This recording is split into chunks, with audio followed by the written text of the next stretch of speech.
Hello everyone. Today is Tuesday, December 14th, 2021. Africa.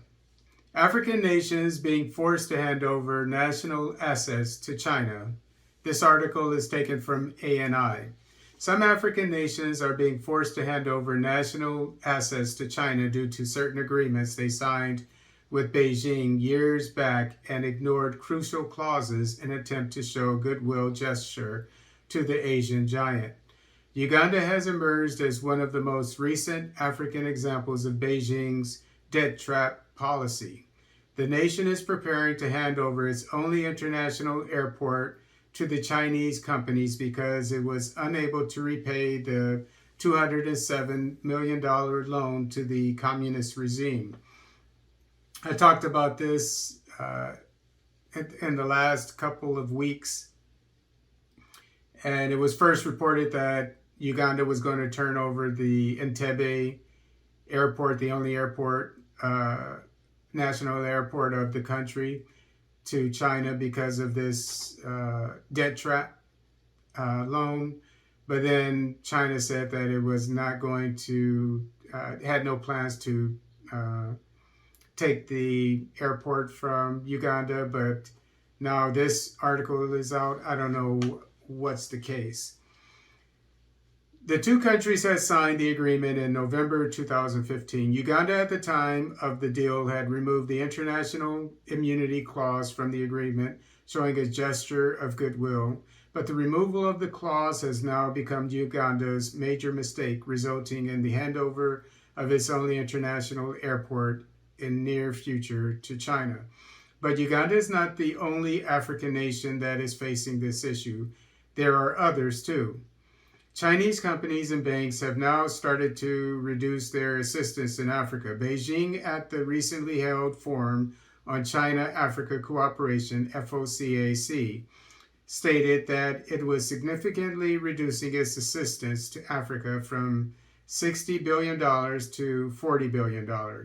China-based banks that were financing in Africa under the BRI have reduced assistance drastically from $11 billion in 2017 to $3.3 billion in 2020. Ethiopia also has similar stories as Uganda. In 2019, the country had signed worth 2.6 billion projects with Chinese companies. The number of projects were 346. With the projects, Ethiopia hoped the employment generation for the local population.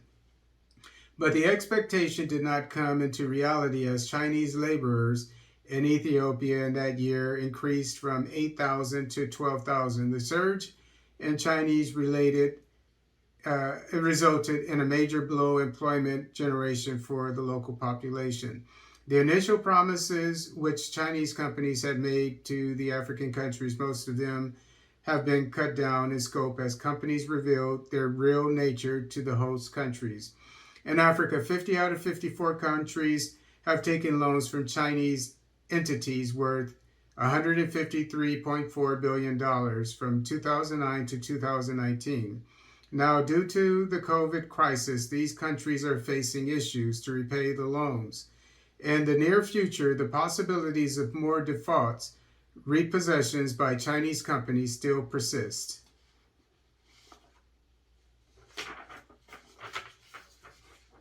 One thing to glean from this is the importance for African countries when they do have foreigners come in to build things, to not let their people come in and work, to do work that your people can do. Now, if they're engineers that your country doesn't have, that's one thing. But if they're just laborers, they shouldn't be there in the country. Africa needs to cut back on all these foreigners coming in, because once these foreigners are in, it's hard to get rid of them.